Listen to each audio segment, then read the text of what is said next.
All right, wonderful. So welcome everyone. I'm Phoebe Walker. I'm the Director of Community Health at the Franklin Regional Council of Governments and the co-chair of the Community Health Improvement Plan steering committee there. And our fabulous speaker today is Andrea Freeman, the Policy Director for the Public Health Institute of Western Mass and a fount of legislative knowledge. And we are doing this training as part of a two-part series. The last week was on budget advocacy, and this is on legislative advocacy. We're doing this training because we know we all need to build muscle, and for all of us in rural areas, it's harder to be heard than it is for some other folks. And we know that in the budget and in the legislative process, legislators make decisions based on who they hear from, and they need your expertise to decide what to do. They've got 7,000 bills to choose to look at this session, and they will not get to them all, and they will make a decision based on whether they know it's important to you or not, and because they know they're not experts and they know you are. So just a couple pieces of housekeeping.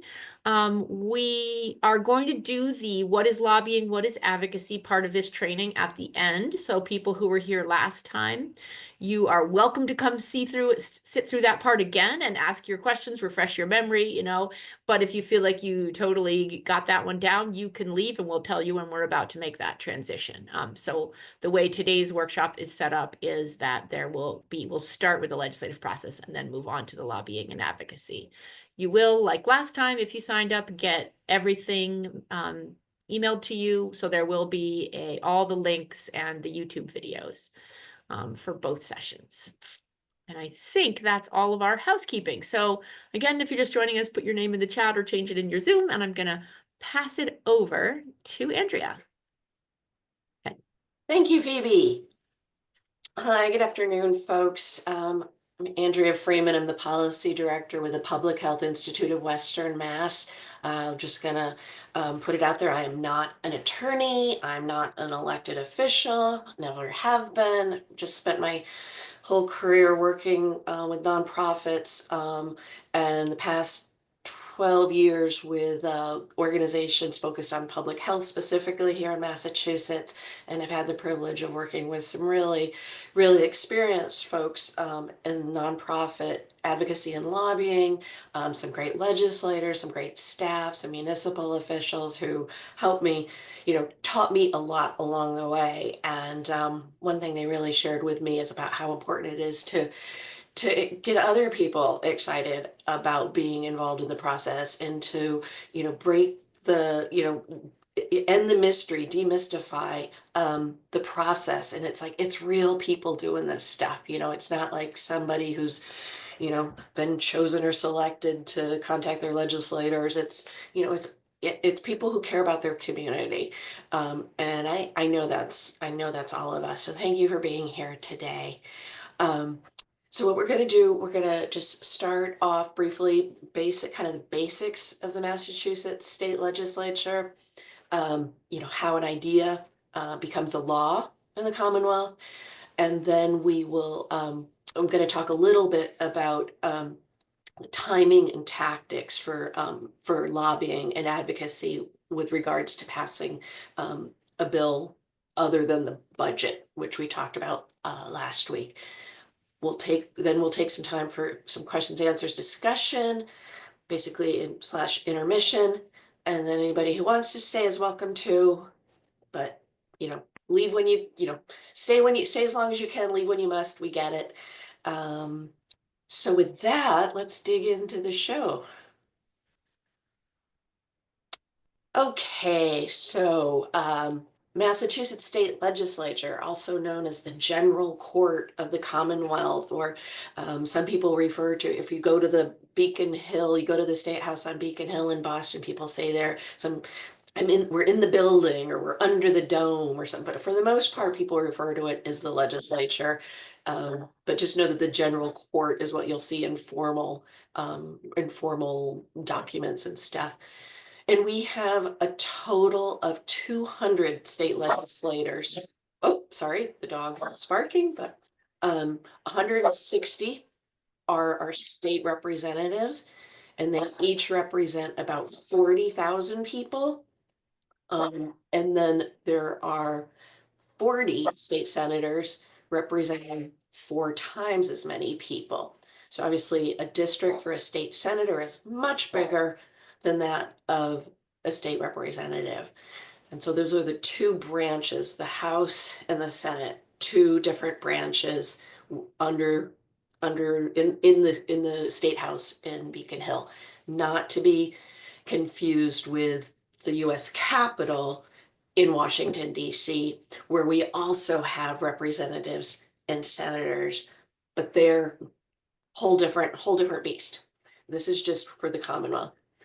All of our legislators serve 2-year terms, again, different from in Washington, D.C., where it's different there. And the 2-year terms, they always start on an odd year. So elections are in an even year, starting the term in the odd year. So we're just here, we've just started, we're in the beginning of a 2-year session.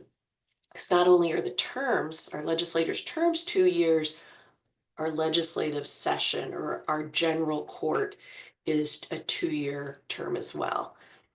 And I like to throw in some helpful, I don't know, I think some interesting tidbits to give you context here. The base salary for our legislators is over $73,000. It's meant to be, our legislators are considered to be full-time professional, representatives of their constituents.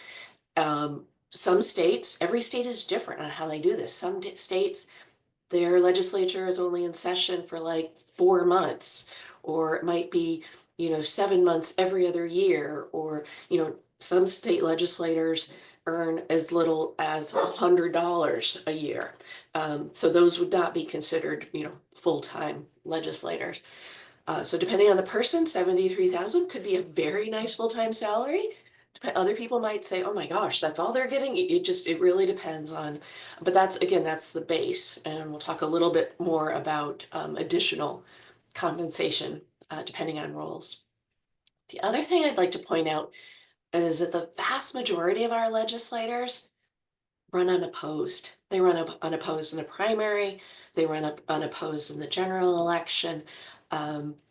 A lot of times the seats actually, our legislators transition only when after someone retires or, just decides not to run again. There's very few competitive primaries or general elections in the state. But when there are, they're quite interesting. Um, so, and I used to live in a district where there was and still is a competitive general election every year.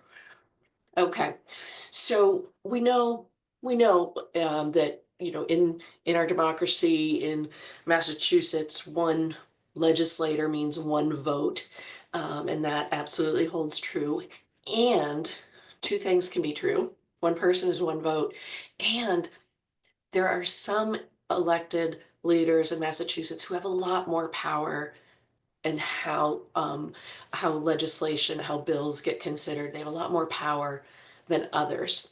And so these yellow donuts here are just kind of loosely identifying a few key positions who have opportunity to decide who gets on which committees, which we'll go into about why that matters in a second, but also has to decide what goes up for a vote, right? If you're the one that's setting the agenda, you decide what people are going to be talking about when. It gives you that much more power on things. And so that so the left is the House of Representatives with 160 members, and then the right is the Senate. Okay, so these are some of we talk about the people who have more power in the legislature. We talk about those people being in leadership. There's even a page on their website specifically to make sure you know exactly who's in leadership. And some of the positions I've listed out here.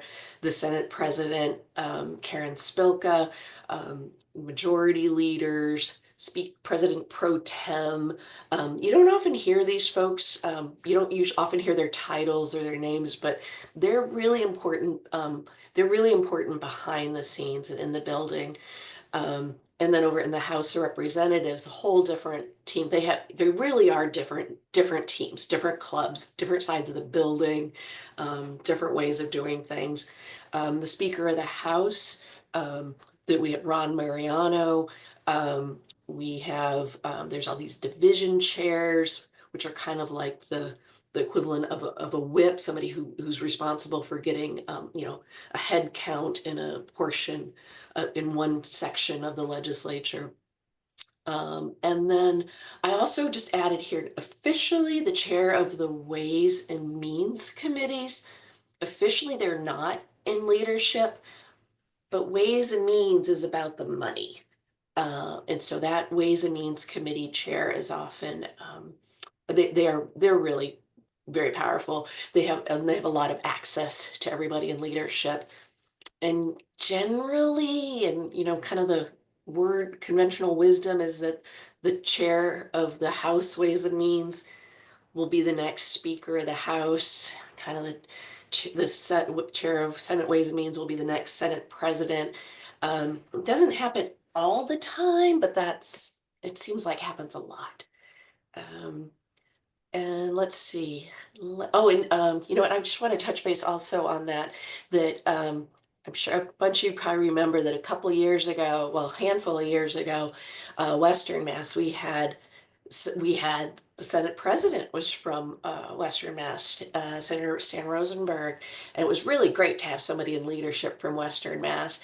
And then we also had, dear Representative Steve Kulik, was vice chair of Ways and Means from Western Mass, and it was just so great to have people in leadership there. And we haven't for a few years, had people from Western Mass in those key leadership positions. But now this new legislative session, we do. I'm thrilled to say that Representative Carlos Gonzalez in Springfield was named one of the 4 division chairs for into leadership. So we've got, we're like a rebuilding team in Western Mass. And also Senator Joe Comerford is vice chair of the Senate Ways and Means Committee. So that's great. That's important for us too. Okay, so sidebar from the 413 here.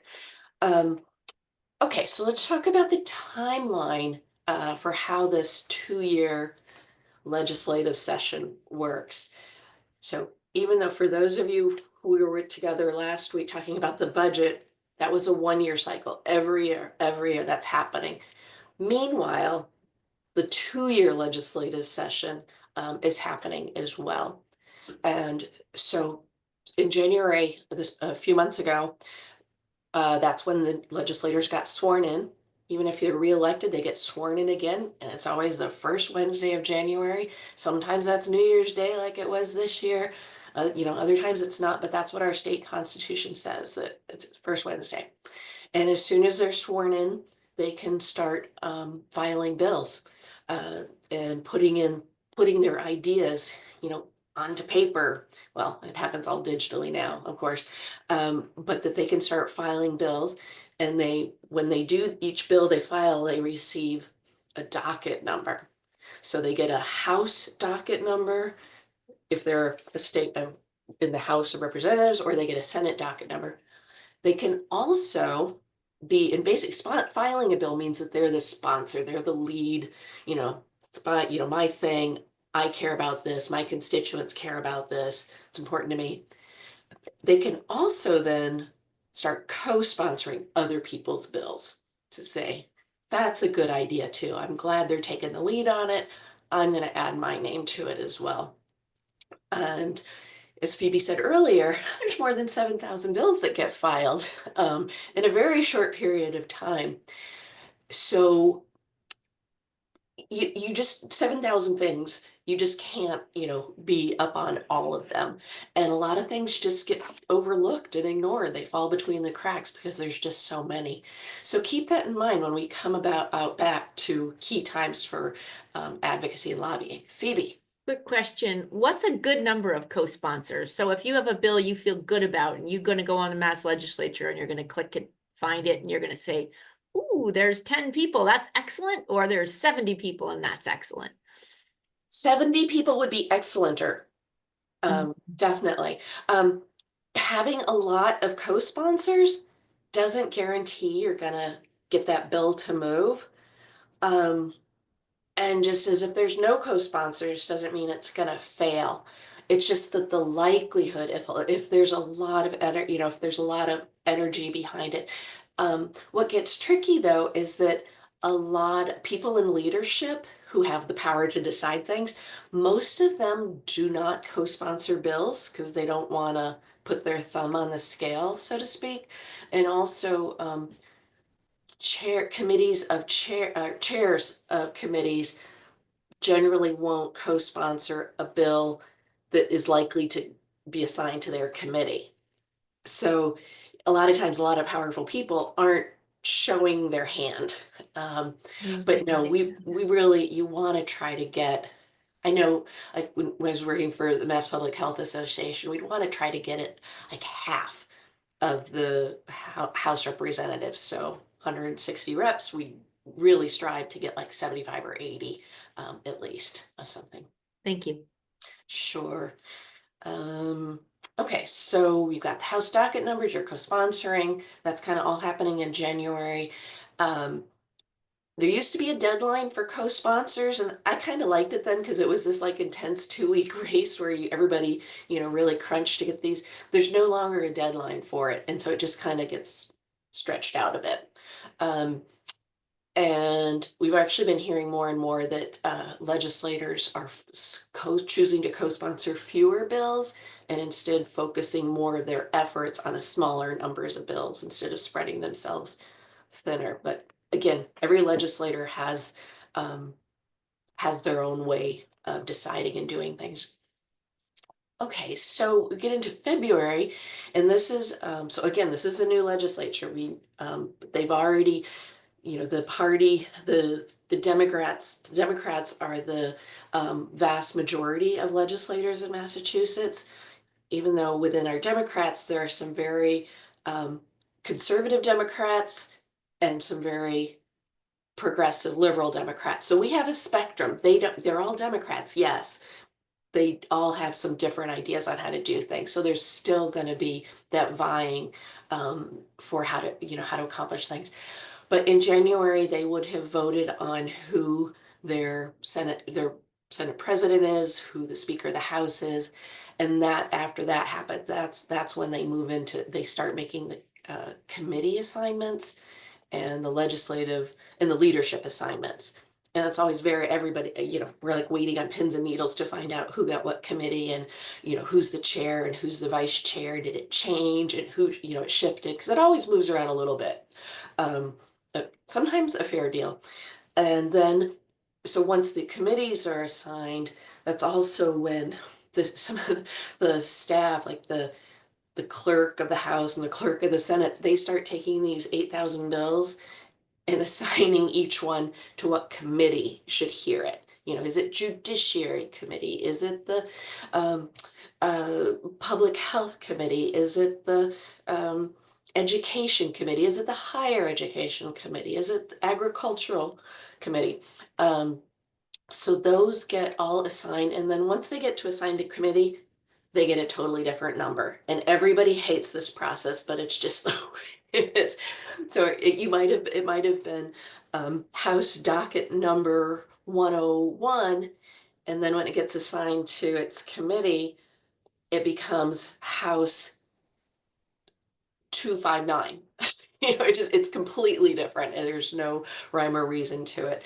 The good news is that the website automatically even if you have the House docket or Senate docket number, it takes you immediately to the correct current number.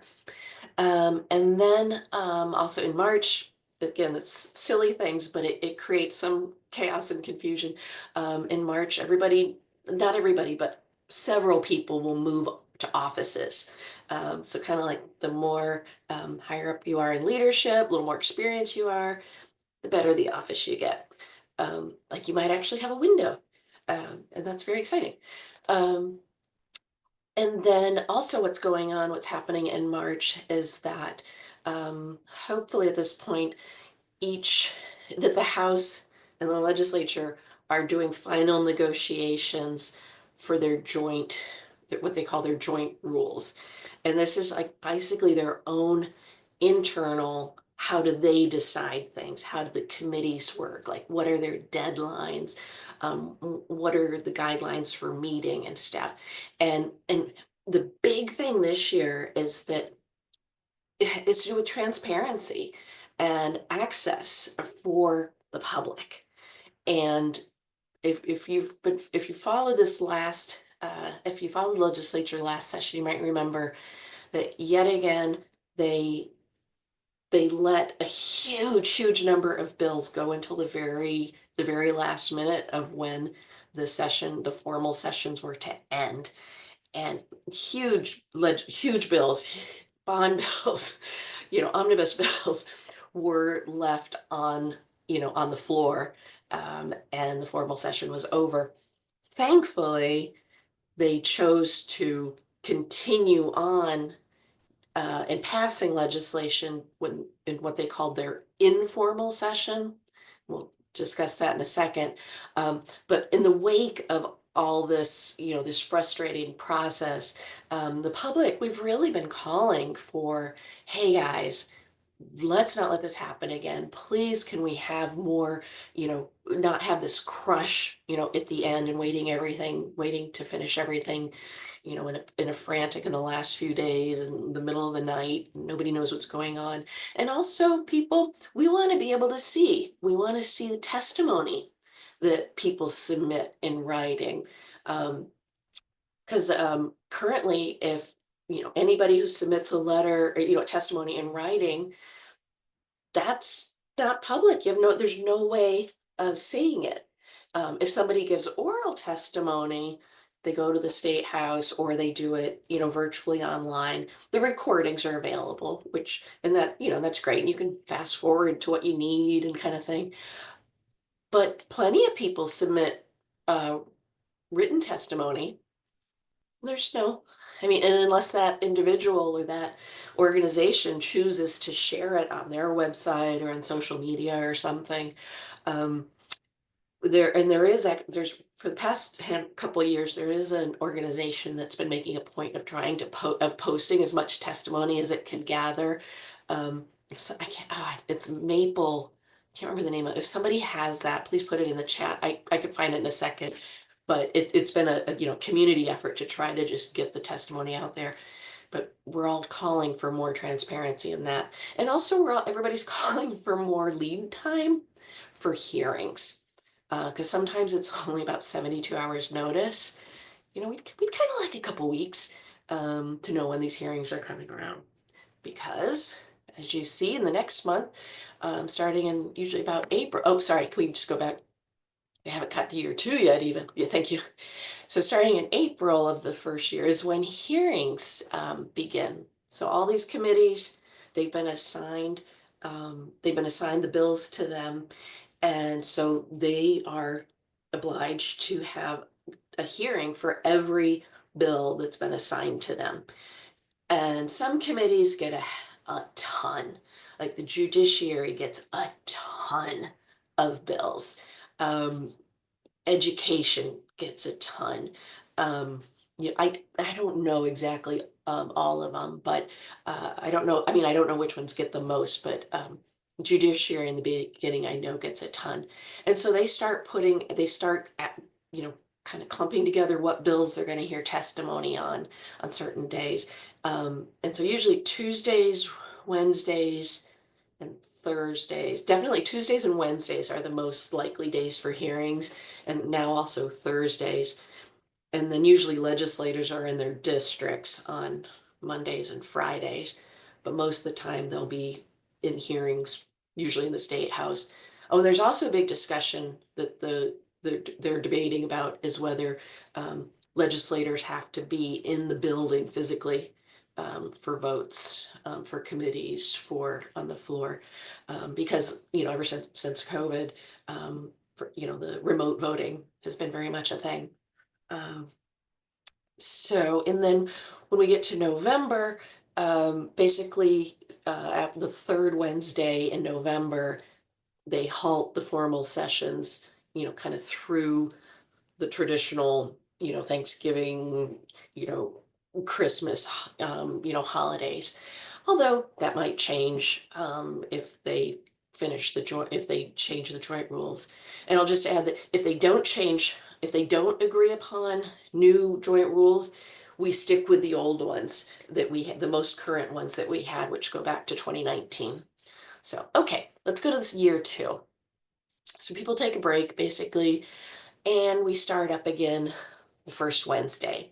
Our our foreparents loved Wednesdays for some reason because this is all in the Constitution of the state Constitution, and so the 195th General Court resumes formal sessions. And so I just want to take a second here and talk about explain what the difference is between a formal session and an informal session. And the simplest terms are that formal session means that, all the legislators are there, and they can take votes, and any people, they can have a debate, they'll have amendments, they go through the Robert's Rules of Order process for how things happen. The formal session, that's just kind of a quick and ugly way to describe it. The informal session is often, there might only be like 3 or 4 legislators, you know, in, in the building. There might be like 4 senators and 4 reps in their respective chambers holding a session.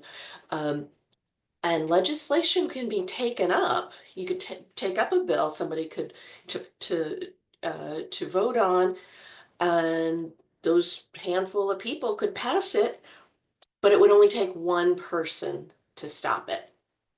So if it's a controversial bill, you take it up through the informal session, there's a good chance it's just gonna, crash and burn right there. But if it's something, there's a lot of local bills they'll take up, like to extend the retirement age for firemen, in the town of Duxbury or something like that. There's things like that that need state approval. That those things, people, they don't object to that, and so things like that get to informal session. Okay, thank you, Phoebe. And then the other thing I want to bring up is, so now pretend we're in February of 2026, and we get to, so we're a little over a year into the session, and this, on the beginning of February, the first Wednesday in February, is what's been called Joint Rule 10 Day, and that's where they say, okay, if you haven't gotten reported out of your committee, that bill is dead. That, forget it. You don't have a chance of getting anymore. So just, you're gonna get, sent to study. Although that might change if they vote on new rules. So then here's where we get to the last day of formal session is July 31st. So that often is very, very late night. And a lot of things happen because if something doesn't get through, something doesn't get passed by July 31st, you have to start all over again. You have to wait until January of 2027 and start all over again. And a lot of people know what that feels like. So, okay, Horrible. it's horrible. Phoebe has been through it many times. Yes, I know many people here have. And so they end in July of the second year. And then they have, there's primary elections, general elections, the drill there. And then we start back up again. And January 6th is the first day of the next 2-year session. Okay, let's move through that then. Okay, so here's just a diagram of what of what we just walked through. And I'm going to walk through here and just kind of point to where key advocacy times are. And okay, so in January here, oh, I'm moving my cursor as if you can see it, but you can't. In the file, yeah, there we go. That is a key time to advocate in terms of asking people to co-sponsor a bill. And that literally is an email, it's a phone call, it's visiting them, or attending their office hours, attending a town hall they might hold, and knowing the specific bill number that is important to you, your organization, and asking them to co-sponsor that bill. And at that point in January, it'll be a HD or an SD number.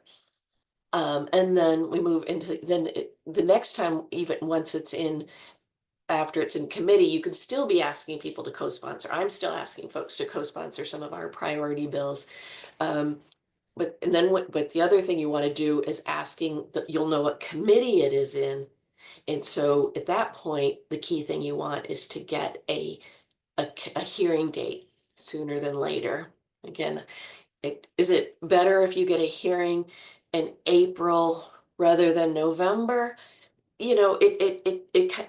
It's hard to say, but again, you never know what's going to happen later, right? You always, get something done when you can, build the momentum when you can. And so at this point, contacting the chairs of the committee and asking them for a hearing. They may not be your legislators, they probably aren't, but you can ask them for it, and you can also include, CC your legislators to let them know you're asking for it. And if anybody in your legislators, maybe they're not the chair or vice chair, but they might be on that committee, so they could weigh in with the chairs. So again, it's all about like these are like different teams, and like who's the captain of which team and who knows whom. And so it's just like it's kind of like high school. Just kind of think back to that of who knows whom, who's friends with whom, who can make the ask. Yeah, Phoebe. I was just gonna say that at the MA Legislature website, you can see who's on that committee, and it's well worth your time to click on who the people are who are everybody on that committee and where do they represent, because you may have someone who shares your values or can speak to this who's from the town of that legislator. So well worth actually going through the process of seeing who everybody on the committee is, although you're going to focus your energy on the chair. Um, oh, and then I see Robin, an omnibus bill. That really, it's bundling together a few different bills or several different bills that on the similar topic.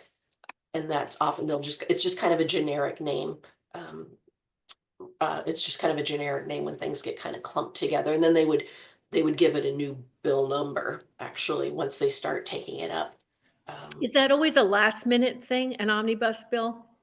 I don't know about always, but it seems like I don't. I remember the one that I was most familiar was back in 2018 in the criminal justice bill.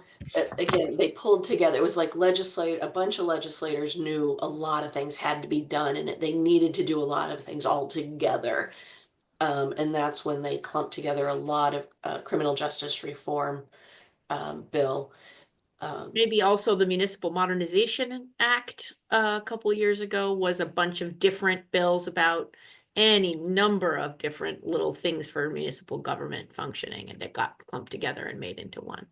I think the recent gun legislation reforms also was part of that. Yeah. That's one that I'm just familiar with. Yeah, that's another good example. And sometimes, and technically, I think most bond bills would, you could easily consider as an omnibus bill because they pull together funding for wide variety of things. Policy gets attached onto it. So if you just real quick, so an omnibus bill, does it have to be like all kind of related, or can they just like tack in something completely unrelated to an omnibus bill? They can tack anything onto any vehicle. Things get tacked into the budget. Things get tacked. I mean, the local public health bill that I know a lot of you worked on, Phoebe worked on, that got tacked onto the economic development bond bill.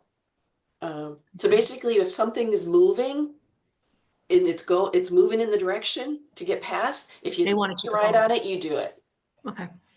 Thank Yeah. you. Sure thing. Okay, so the hearings, and we're not, and then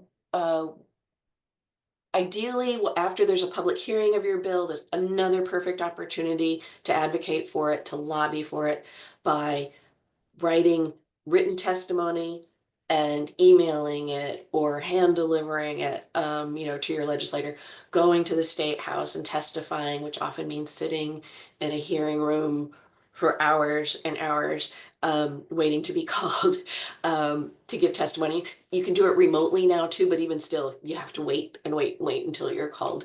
And then there's no guarantee it's going to be reported out the next day. In fact, often it'll still go days or weeks.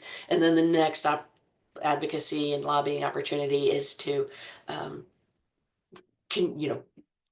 asking the committee to report it out favorably. We want to get it out before the cliff, before the February, first Wednesday in February. And then if you get that favorable report out, then you still want to be able to lobby the legislators to take it up for a vote. Can you get it to the debate of the full House or the full Senate? So that's the next big step. And if you're getting it that far, honestly, if you get it that far, there's I don't want to say you're home free, but you're in pretty good shape. If you actually get it to the floor for a vote, it's because leadership wants it considered. It's not going to go to the floor for a vote if they don't want it considered. And so that's where the power comes in from, the power of a few. And then if the House passes it, hopefully the Senate does the same, slightly different versions. And that's where a conference committee comes in to just a small group of people will decide. So again, I'm not going to go into the details there because there's opportunities at every step, but the most work is getting it through committee, getting it, to the floor, for debate. Okay, let's go to the next. Okay, so then again, here's the floor vote that happens. Presumably the conference committee, after what comes out of conference committee, there's one clean, beautiful version, and then the House has to vote on that version, the Senate votes on that version, identical versions, and then they together say, okay, Governor, we all agree, this is what we want. We ask that you sign it. Governor has 10 days, can send it back with changes, can veto it right there and then. But the legislature has an opportunity to override any veto with a 2/3 vote. But if nothing happens in 10 days, it automatically becomes law. So that, and then you have a big party because not many votes, not many bills, a fraction of those 8,000 bills, a fraction, maybe like 10% of them make it through. So, but at the same time, a lot of them get hitched on. Yeah. Well, and also wanted to say that when that vote happens matters because if there aren't 10 days left to the session and the governor vetoes your bill or the governor makes changes to it that essentially would require, you need to weigh back in on that door has closed. So that has happened to me once before too, where you thought you did everything right. It made it through every step. It got to the governor's desk and then there was no one left to veto his changes. And so the bill died. So that's another thing to think about with the timing. That happened with the prevention trust, that happened with the safe public health bill. Yeah. Yep, absolutely. Okay, so let's go on to the next slide here. Okay, so we've got a handle on the process, and so we just want to spend a minute on again weighing in on the strategic timing and tactics of when to lobby for a bill. And really the main, this idea of getting the right information, knowing the bill number, knowing what committee it's in, knowing who the committee chairs are. Those are, that's key information that you want to have. And you also, you want to say, you want to provide information of why this bill is important. Is there some data points that you can share, some trends? Do you have stories of people who are directly impacted? If not you, are they your neighbors, your clients, your patients, your community, the community health needs assessment reports? Is that something that's the right information? That's good quality information. And then the right person to get it to. Again, depending if it's the very beginning of the first session, it's to your legislator, or to legislators that serve, your population, where you work kind of thing. Or it might be the committee chairs, in the right times. Again, where are we at in the life cycle, of a bill? Is it the beginning of the session? Is it right up to that deadline where it's going to die if it doesn't, get a report out from committee, or does it still need a hearing? So knowing where it's at in the cycle, and then the right format and method. Again, it could be an email, it can be a phone call, it could be set up an appointment. Maybe it's a Zoom call with a staffer, which is great. Don't write off a meeting with a staffer. They are honestly, they are just as good as talking with a legislator to get your opinion through. It might be in person. I mean, I try not to hit up people if I run into them, if I run into my legislators at the coffee shop or something. I try to, respect their space. But if you're at a public event,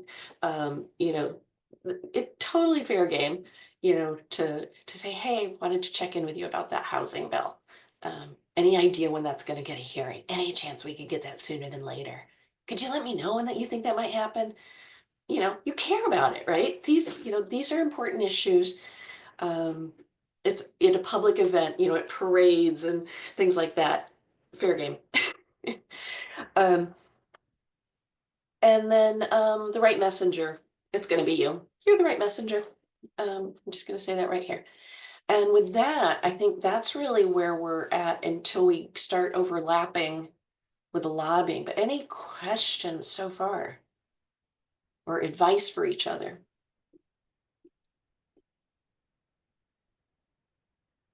I have a question, which is, so you've had a hearing. How risky is it? We're going to stop sharing actually for a minute, right? How risky is it that your bill may never come out of the committee? How hard do you need to work or worry about the bill making it out of the committee? Well, I'm not sure.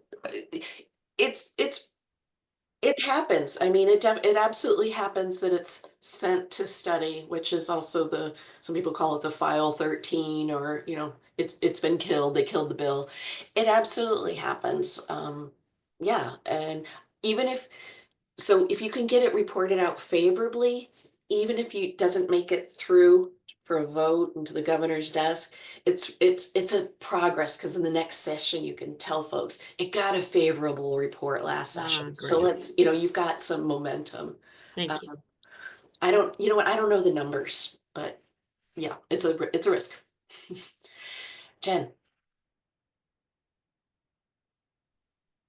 Andrea, can you say a little bit more about how the committees work? So I'm clear that they get assigned bills, and then they sort of have like maybe hundreds of bills that they have to consider, and they have hearings where they might hear a whole bunch of them that are sort of lumped together under one category. But where else do they do their work? Like, do they have meetings? Are those meetings public meetings? Do they have homework? Do they have staff people doing research? Or is most of the decision making happening in the context of the hearings? Well, they don't, that's such a good question, Jen, and I'm not gonna be able to answer I don't know the answers to a lot of the things you were saying, but all the committees do have, they do have staff, the committees have staff that are assigned to those committees, to help, to do the research, to help, prepare things and look into things, for the chairs of those committees. That, I mean, they certainly have homework. right? I mean, they know there's a hearing coming up with, it could be 20 or 30 bills that they're gonna hear, maybe, even more, that they might hear at one hearing. And so, I'd hope that they look through their bills, and they may, they get a sense of what, and a member of that committee, they may, if they want to, they can testify or they can submit testimony. But I don't know, that's a good question. I don't know how frequently the committee meets outside of those hearings, but I know they meet at some point to vote on the bills, to report them out of committee favorably or unfavorably. Maybe somebody else knows if anybody's worked on a legislative committee before. Robin, did you? Just a quick question, and I probably should know the answer to this, but so you get elected every 2 years. I mean, it takes a lot of time to get up to snuff, which is probably why there's not so much turnover. But when you get that position, when you get elected to that position, do you bring your own staff, or is there some staff that stays over for each district so there's some continuity? Each legislator chooses and hires their own staff, and a state representative, especially someone in their first term or their first few terms, they probably only have one legislative aide, one person. Really? Yeah, yeah. And that legislative aide is constituent services. They're the ones, logging in, making sure they're signing, co-sponsoring the bills that the representative, wanted them to. They're taking calls about, bills. They're doing it all. Senators are more likely to have 2, 3, 4 staff, and depending on their committee assignments, they might have more. So they get a budget of how much they have, and they can decide how they want to use that money. And so that's where a senator or a representative is assigned to, chair, vice chair of a couple committees, they'll have several staff. They might have a chief of staff, they might have a legislative director, might have a constituent services director. Yeah, it really varies, and it's totally their choice. But they get And a that's set all of in the money. state budget. All that staffing comes out of the state budget. Yeah, and those salaries for aides, not high at all.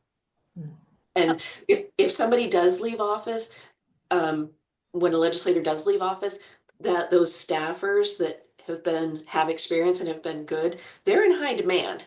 But even like our Western Mass legislators, most of them, their legislative directors are most of them work in the state house, and so most of them actually live in Metro Boston, but their constituent services staff and other staff are in Western Mass, are from there. But so a lot of times they rotate. You meet someone in one office and they worked for somebody else before.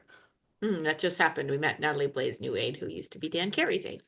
Right on. Oh, good. So are there I'm aware that for some folks who logged on, they want to hear the lobbying, what's advocacy, what part can you do? Are there any other questions about the legislative process, when to bring things up, when and how to make your voice heard?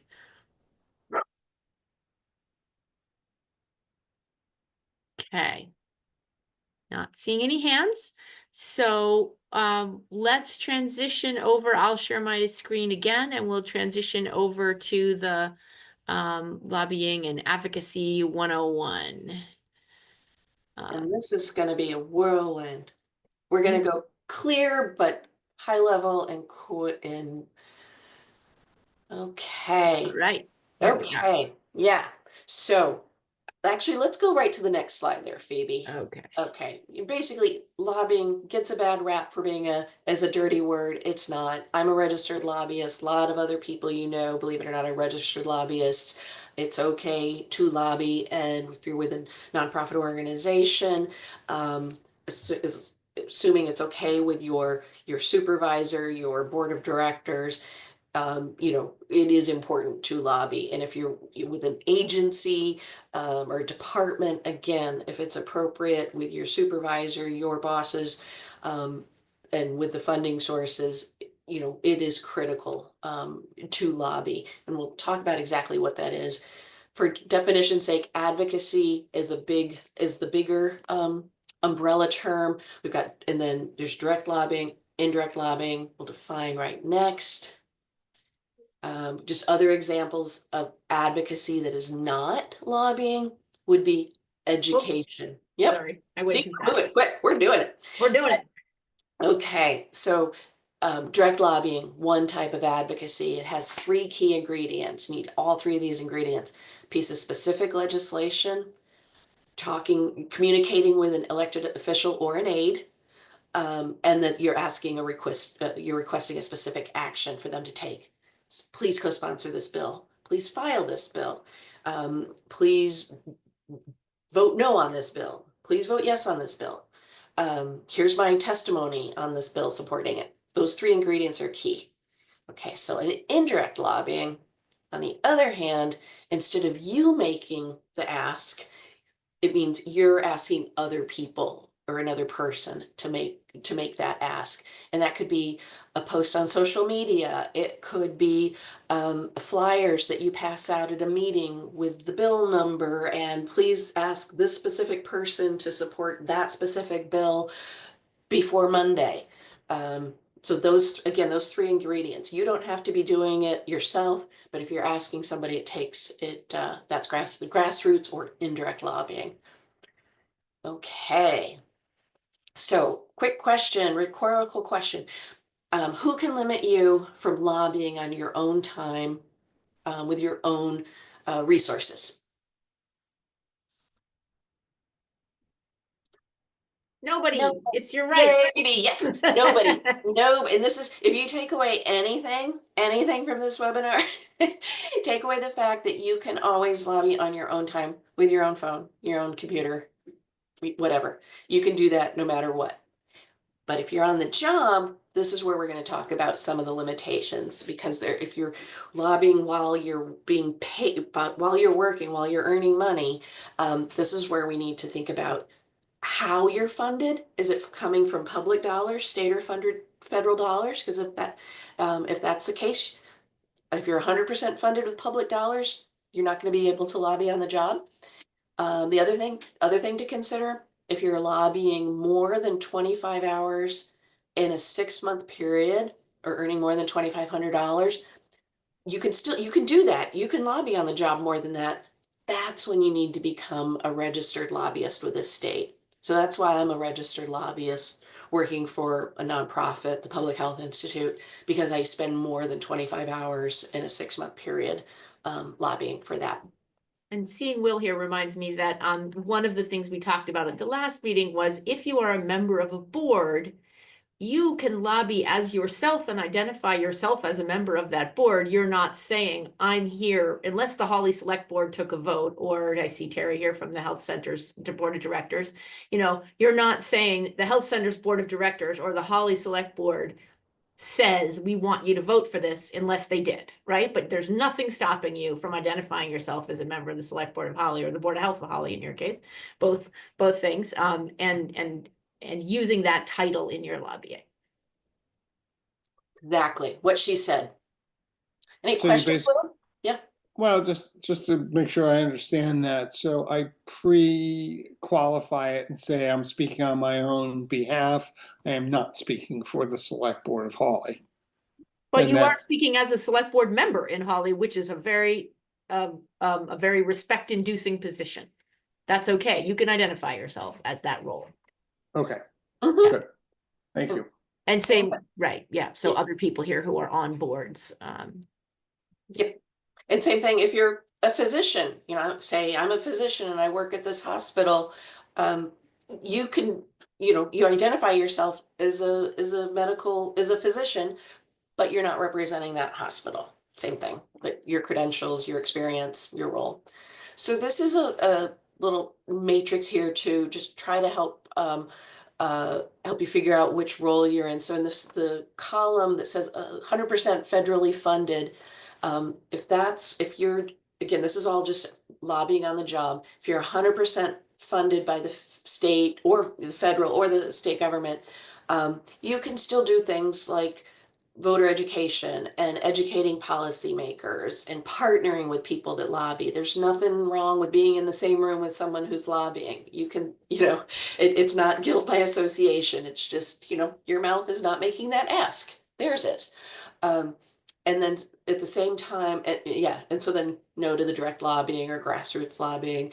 And then the bottom 2 rows there, on the job, whether it's a nonprofit, an agency, no, just keep your mouth shut, don't do it. And nothing on political parties, nothing on candidates, no logos, no signs, no social media from your work email, from your work logins there. On your own time, go for it, all you. But at the same time, if you're partially funded by the state or feds, you could use some of your time, the proportionate time, to do some lobbying. And then other restrictions that may limit your lobbying on the job. It could be a different funder. It might be a private foundation. It could be a corporation that it's their money asking you, to do something, but they may not want any lobbying with being done with their money, and that's their call. And so again, if you don't know where funding comes for your salary, I strongly encourage you to find out. And if in doubt, please lobby on your own time. Okay, what's next?